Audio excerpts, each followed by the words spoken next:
should not believe that. Good afternoon, everyone, and thank you for being here. It is great to be able to open the Governor's Mansion this year for this year-end press conference.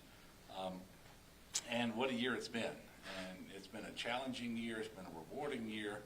It's been a year when we saw a lot of positive things happen, but there is no doubt it has been incredibly hard on the people of Louisiana in many, many respects, especially with the hurricanes that we experienced this year and Hurricane Ida, and in addition to what we saw in 2020, particularly Laura and Delta, and the other natural disasters, and of course it's all played out during an ongoing public health emergency, the COVID-19 pandemic. And it seems to me and to many Louisianans that these challenges have been continuous, they have been numerous, and quite frankly, they've been overwhelming and to some degree exhausting. I am well aware of that, and our people are understandably tired. But we have made progress from where we started at the beginning of the year on many, many fronts. We have a lot to be thankful for, and that's always the case, although we have a long way to go in terms of our recovery from hurricanes, in terms of this pandemic. But I do want to say that I am gratified that today our numbers are about the best that they've been since the pandemic started. And you know, it was just 1 year ago this week that the first shots were administered to healthcare professionals and to nursing home residents. If you're like me, you can remember very clearly just how hopeful you were on that day. For me, I went down to Oxnard's in Jefferson Parish and watched Nurse Deborah Ford receive the first dose in Louisiana. A year later, the vaccine is now available to everyone in our state 5 years of age and older, and 2.29 million Louisianans have been fully vaccinated. That's right at 50%. About 57% have initiated their vaccination series. And I'm happy to say also that 544,000 booster doses have been administered as well. That's critically important. I'll get more into that in just a moment. But just like we're not where we want to be overall, we're not where we want to be on vaccination and boosters either. A year ago today, we reported 3,269 new cases as we were going into the week of Christmas. Today, we're reporting 1,025. A year ago today, we had 1,584 people in the hospital with COVID-19. Today, we have 196.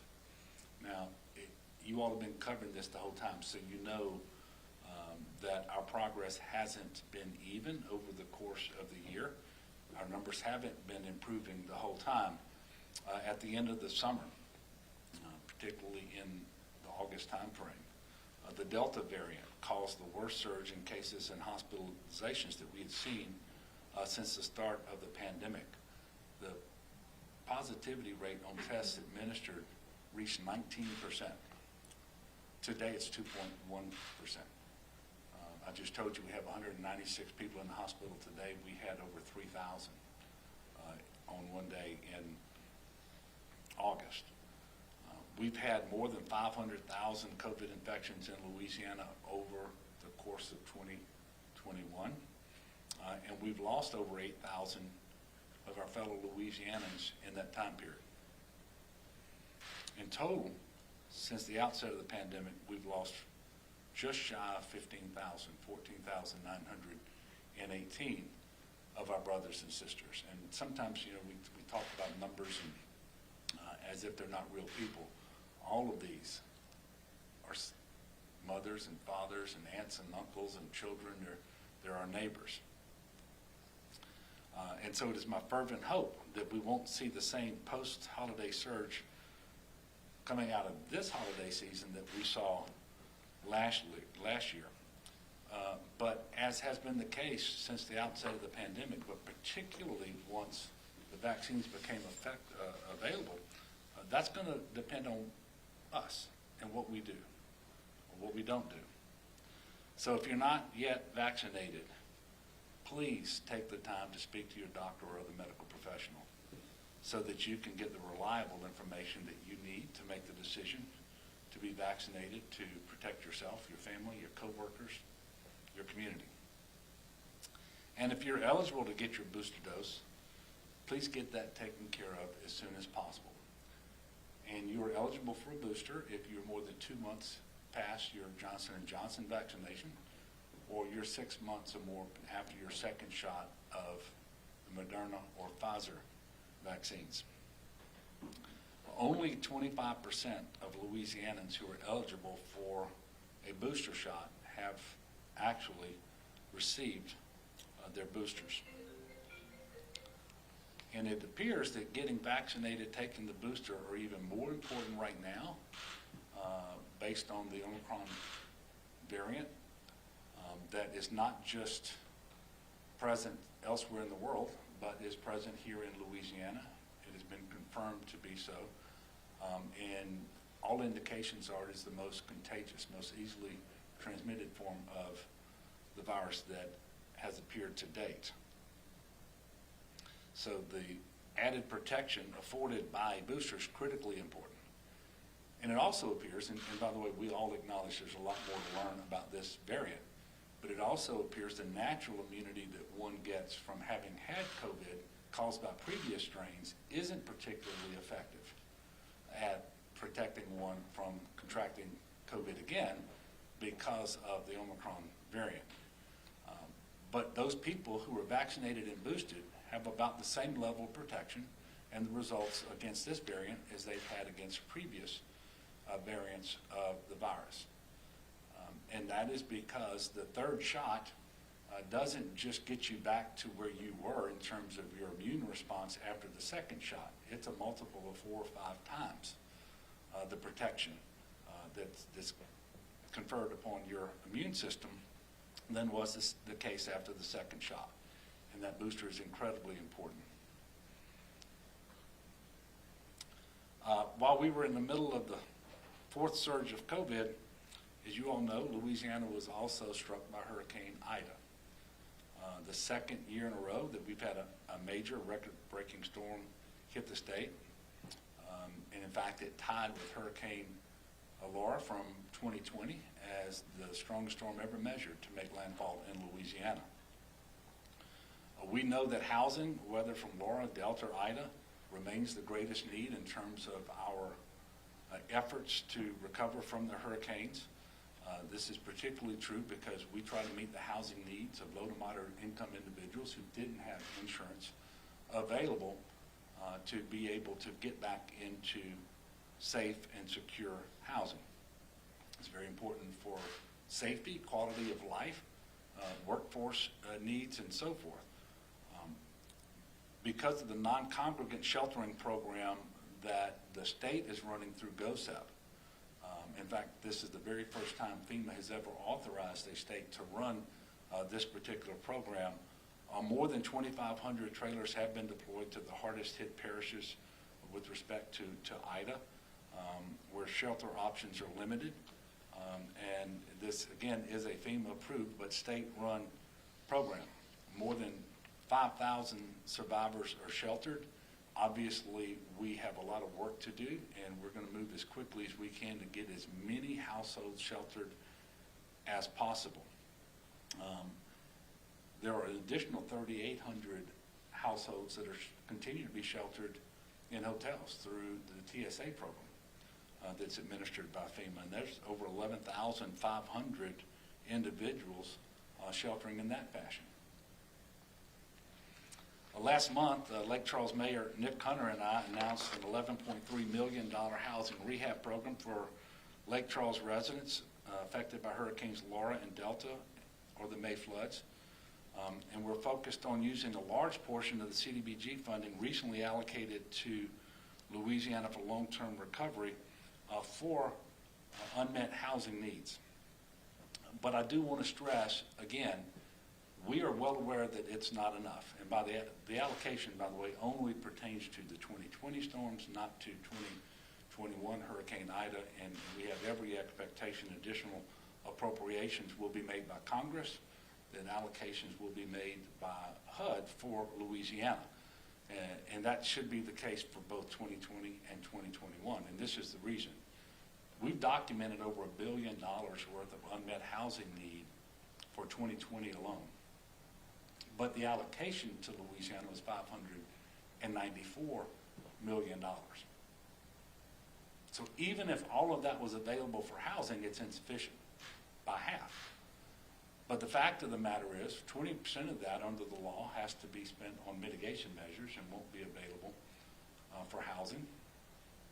And then we've been asked by local governments to use the CDBG funding to help them meet their non-federal match obligations of 10% on the CDBG program itself and the 25% non-federal match obligation on the hazard mitigation grant program that's administered by FEMA. Those two things alone are more than $200 million. And so when you look at all of that, you know the $595 million is not enough. We're going to continue to work with the administration, with our congressional delegation, with all of Congress, in order to increase that allocation. And whether it comes from the currently available appropriation or from an additional appropriation that should happen early next year, you know, we're going to be pursuing those additional dollars. We have already drafted an action plan that covers both Ida and the 2020 storms. We continue to refine it, but just to make sure we have a clear expectation, we think that the Housing and Urban Development will issue their Federal Register notice on, which basically puts forth the rules for how this housing program has to be administered. That will happen on about January the 15th. At that point in time, we will have to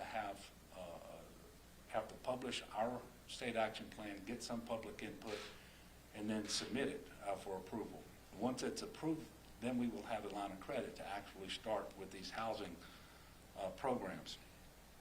But we have already drafted the action plan. We anticipate what will likely be in the Federal Register notice so that we won't waste any time in getting that submitted for approval so we can start the process.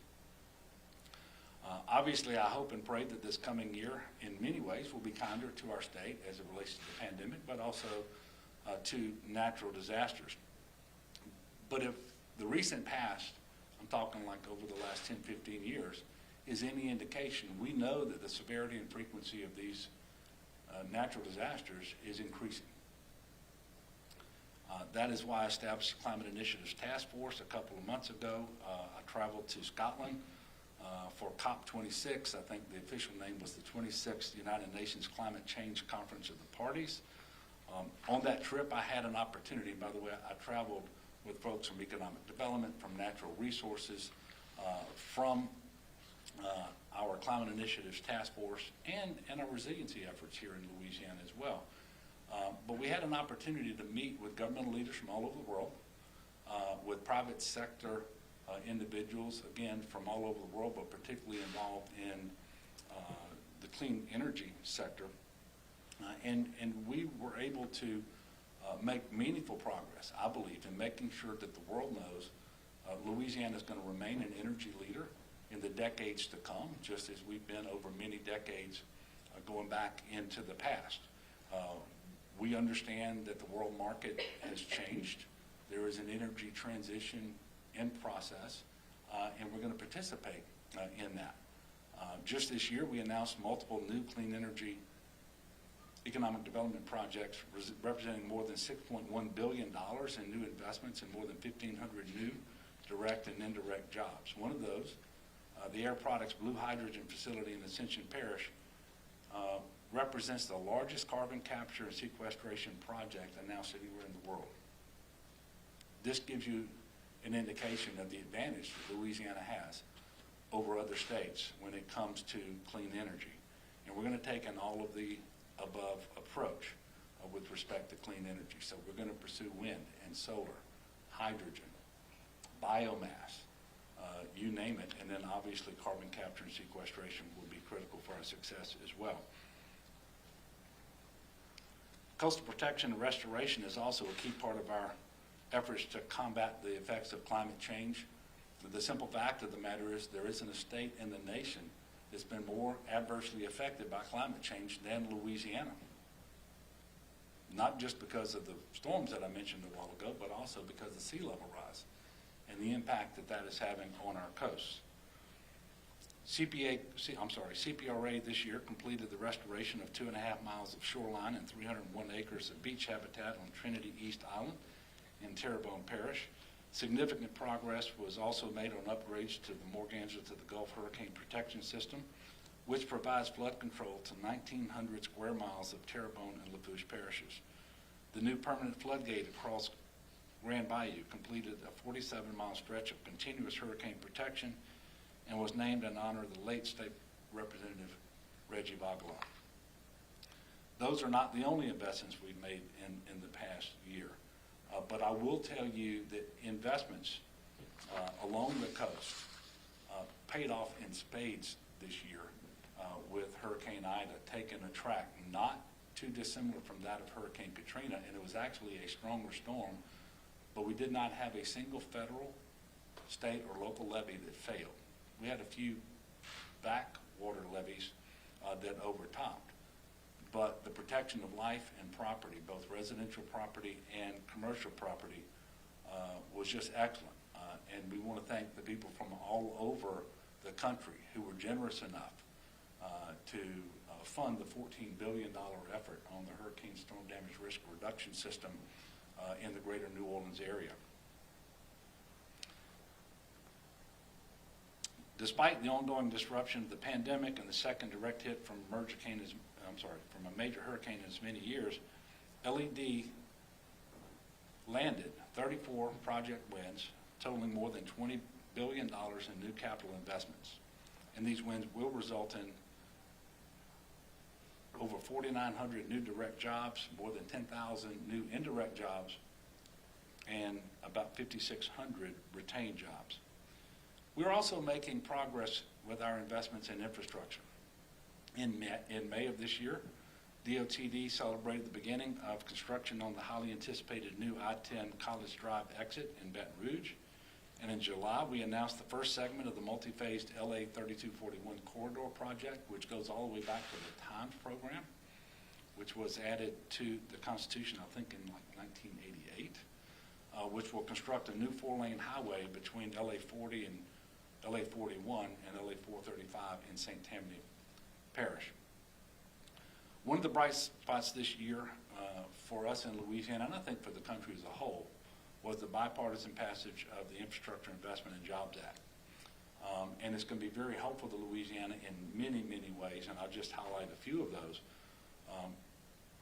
With respect to surface transportation infrastructure, over the next 5 years, Louisiana will receive $6 billion in funding. And that represents a net increase over those 5 years of right at $1 billion. So that's $200 million per year. And of course, we have a non-federal match obligation on those additional dollars that we're going to have to find too, of about $52 million a year. But this historic infrastructure legislation also allocated $65 billion for broadband expansion across the country.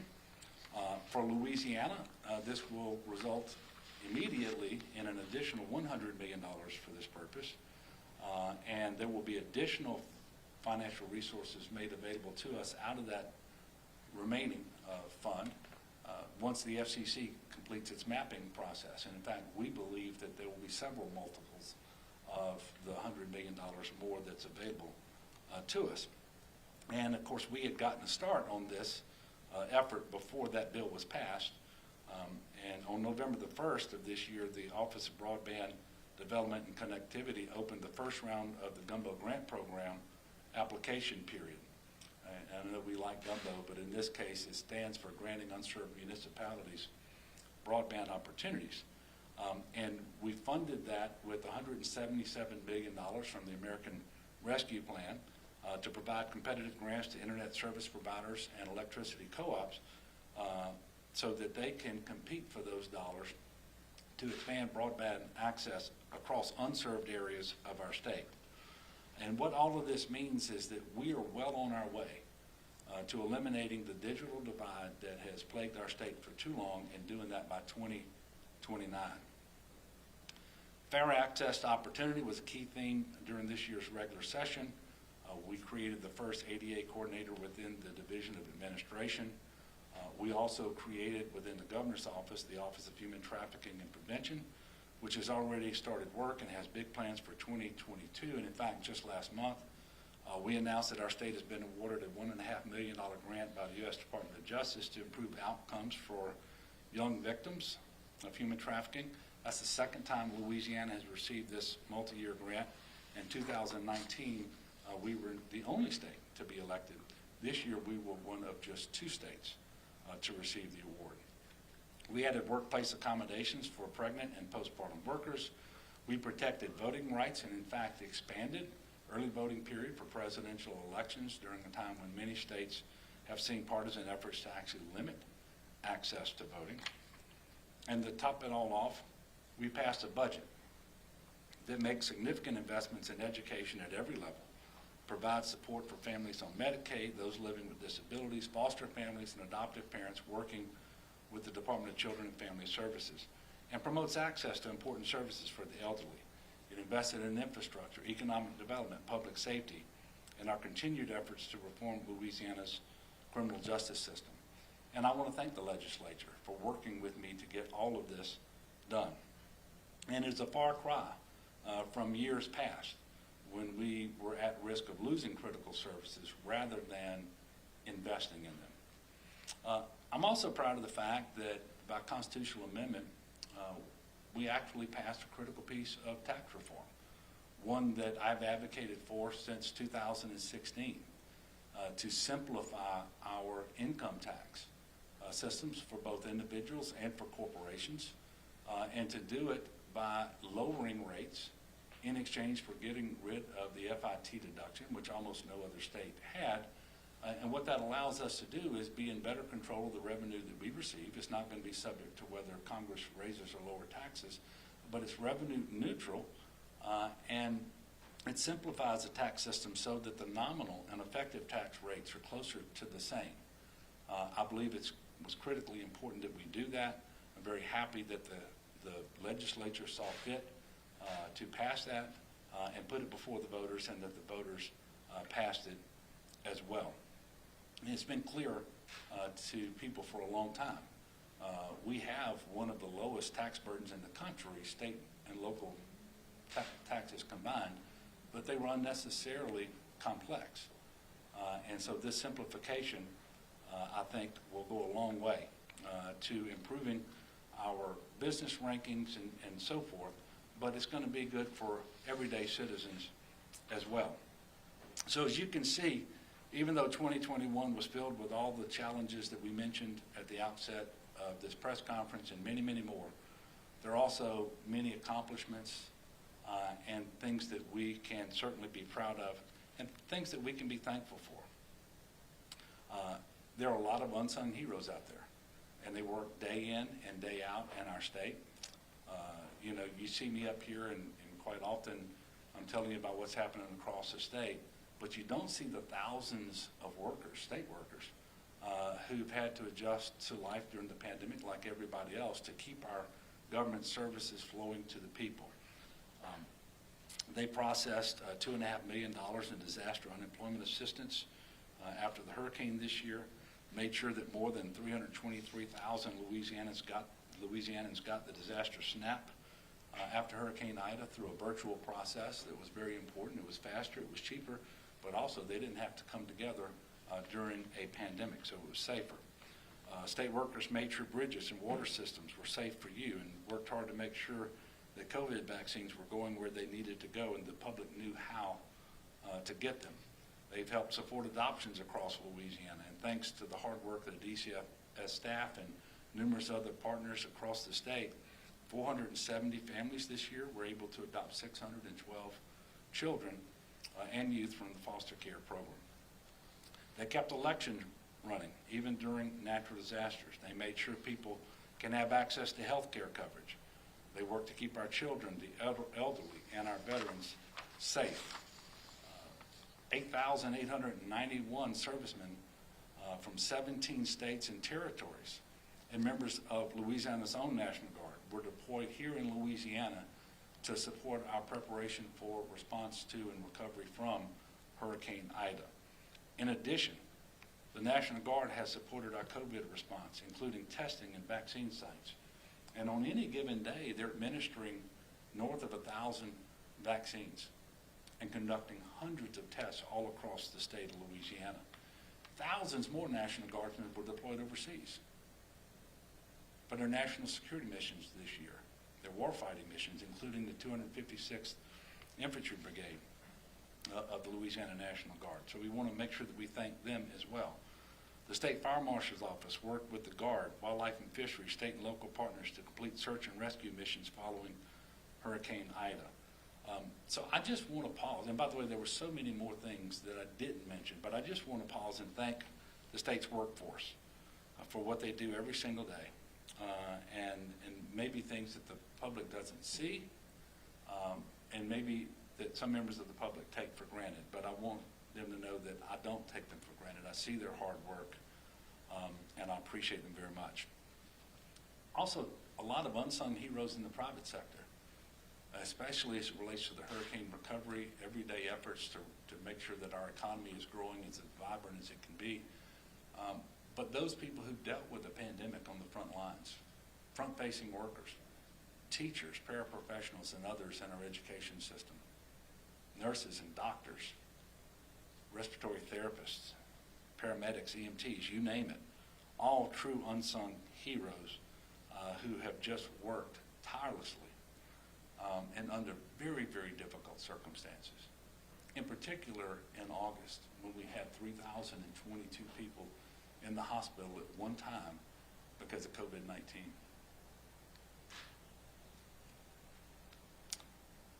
I was asked the other day what song I would choose to sum up 2021 for me. And, you know, I, because of the pandemic, the natural disasters, all of the challenges, but also because all of the blessings, everything that we have to be thankful to. The song that's on the forefront of my mind is actually my favorite hymn, How Great Thou Art, because God is great, and He's great all the time, in times of challenge and trials, but He's also great with His blessings. And I know that He's going to be great for us in 2022 as well, and I take great comfort in that. But I do ask everyone to join me in praying and working to make 2022 a better year for our state.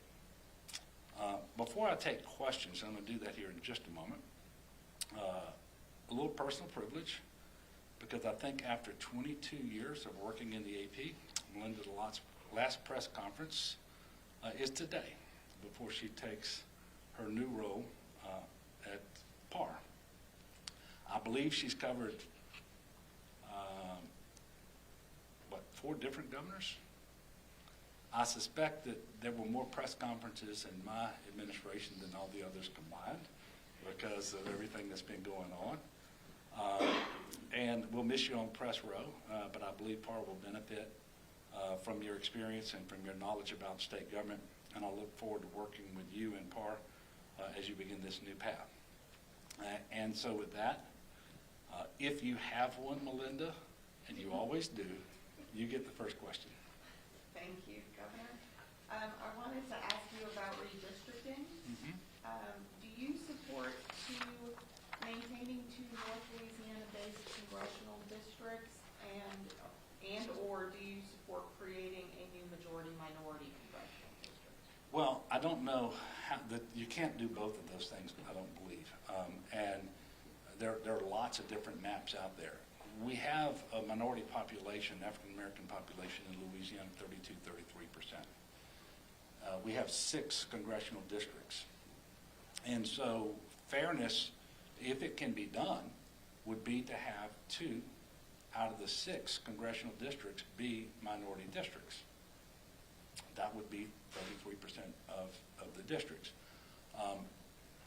Depending on where those populations are located, it can be very difficult or not in order to draw those maps that work.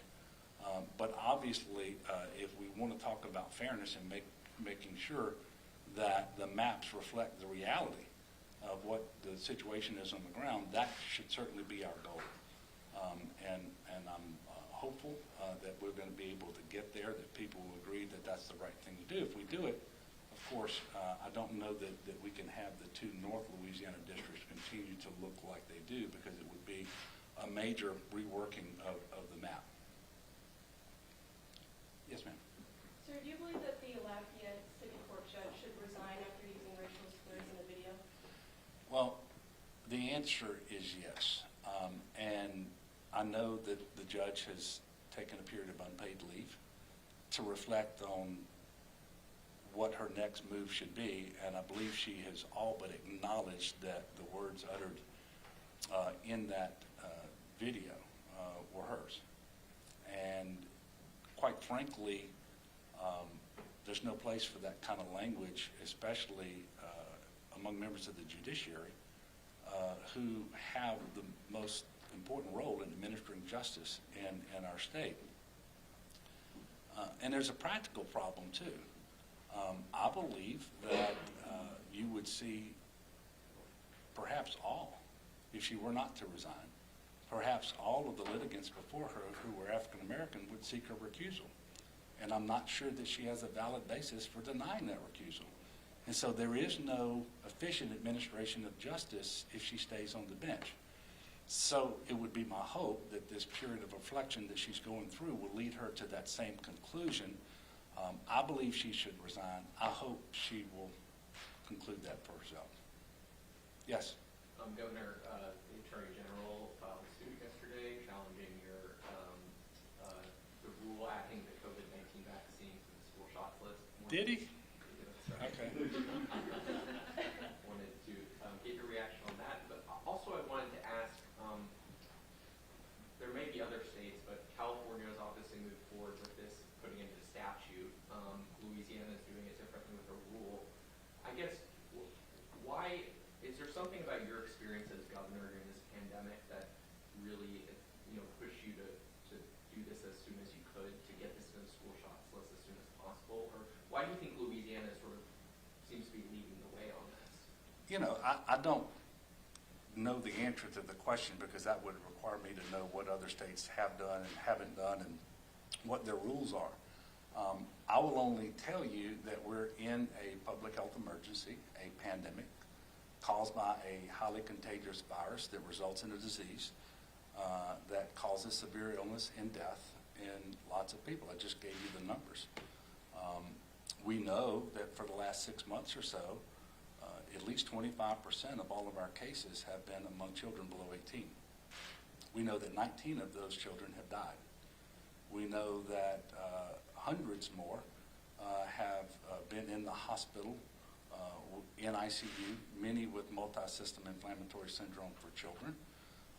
And so they're also a huge contributor to transmission in Louisiana to people who are actually more vulnerable than they are, even though they are vulnerable too, as evidenced by the numbers I just gave you. And so to have, and when you say we did something as soon as possible, we talked about this from the time the vaccines were announced, that if and when FDA approved them, then they would be added to the schedule of vaccines, just like other vaccines have been added over decades, by the way. And there's not a different process that was followed here over decades. And where would we be today with respect to measles and polio and so many other things if this had been the response of so many people at that time?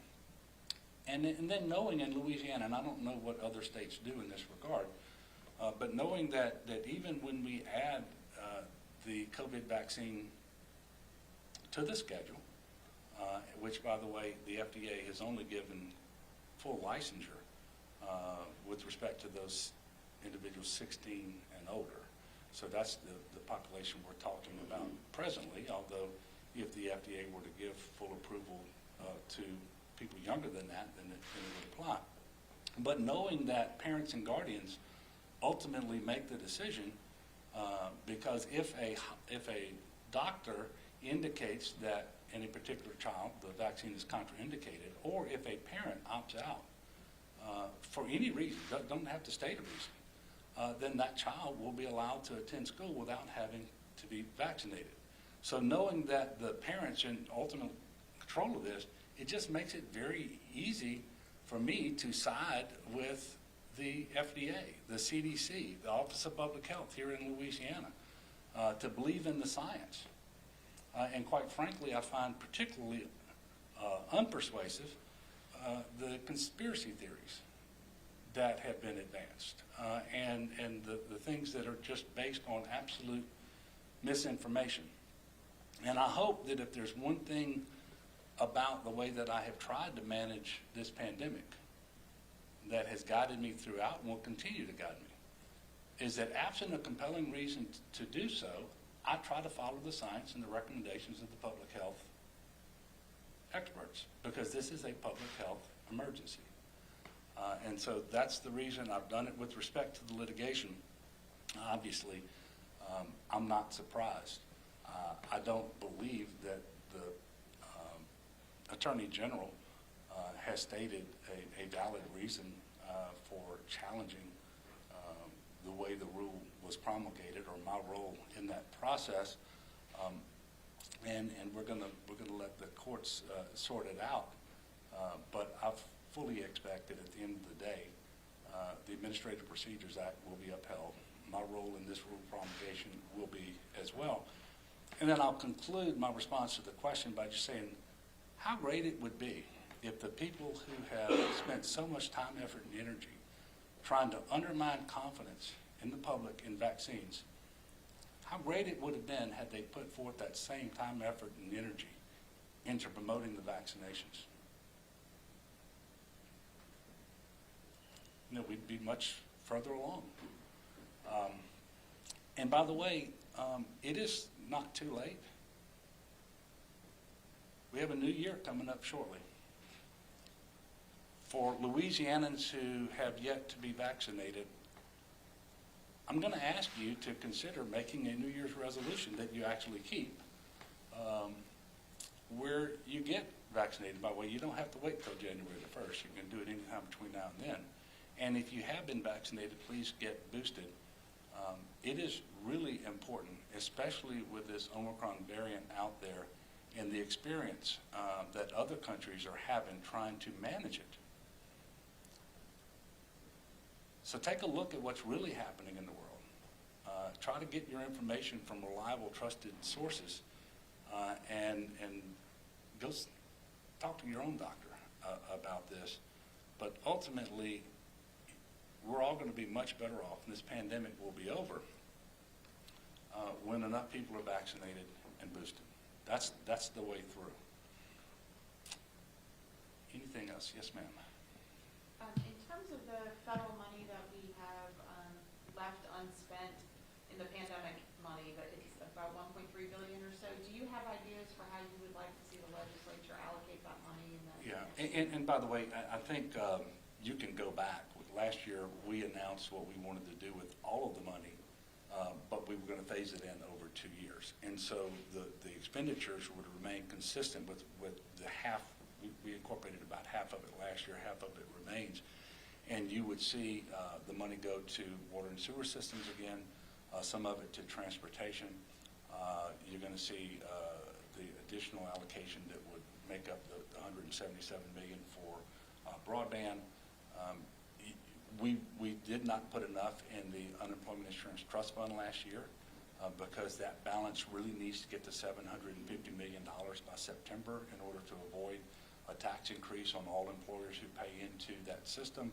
So that's something we're going to have to look at again this year to make that happen. But it's a blessing to have that $1.4 billion, and I think it's closer to 1.4 than 1.3.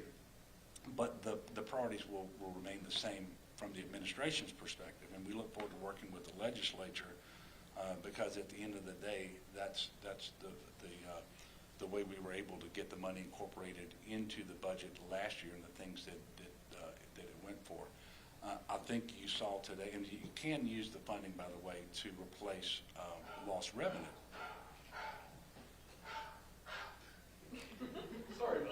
I do have 3 dogs, but that was not one of them.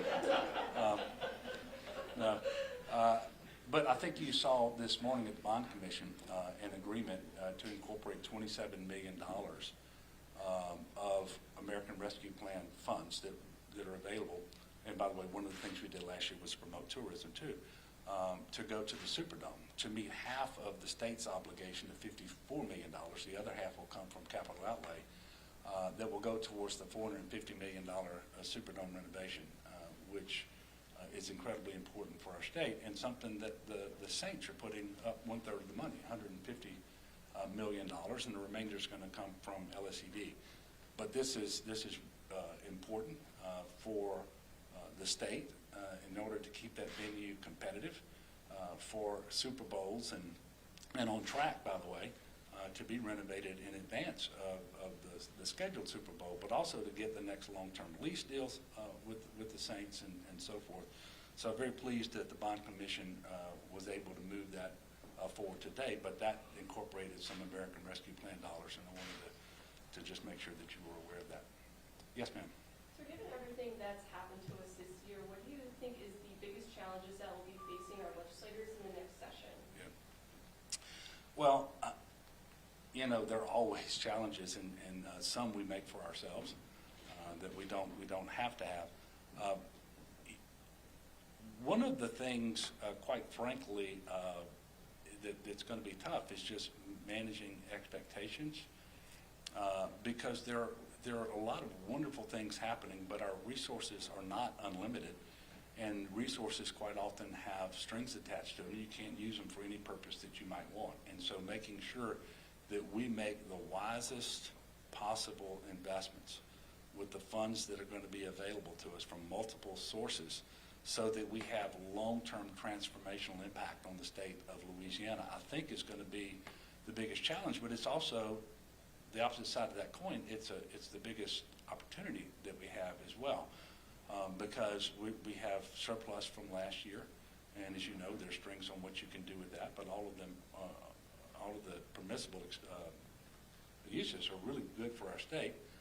We believe that we will have excess in the current year that can help with these investments. We just talked about $1.4 billion left in American Rescue Plan money. We talked about the Infrastructure Investment Jobs Act just a while ago. So we're going to have lots of opportunities to really transform our state and make critical investments in things that improve people's lives and allow for a more robust economy, a diversified economy, and I think the infrastructure piece here could be really, really critical to setting our state up for success that we haven't seen thus far. But we're going to have to be smart in how we do it, and we also have to manage expectations, because we still can't do everything for everybody, and you certainly can't do it at the outset.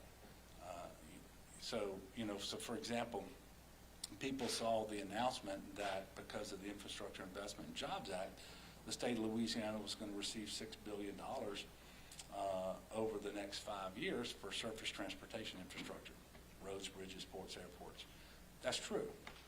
We were going to get $5 billion of that anyway. And so the additional resources we have there are $2 billion that are going to come to us. There's a $52 million match each year that we have to find for that $200 million increase. But there are other opportunities as well. And in putting together competitive grant applications to go after the other billions of dollars available for infrastructures could be incredibly important. And so working with the legislature, finding the match that we're going to need, making sure that we can advance competitive grant applications on projects and have the flexibility to move the money where it needs to go, but also where the rules allow it to go.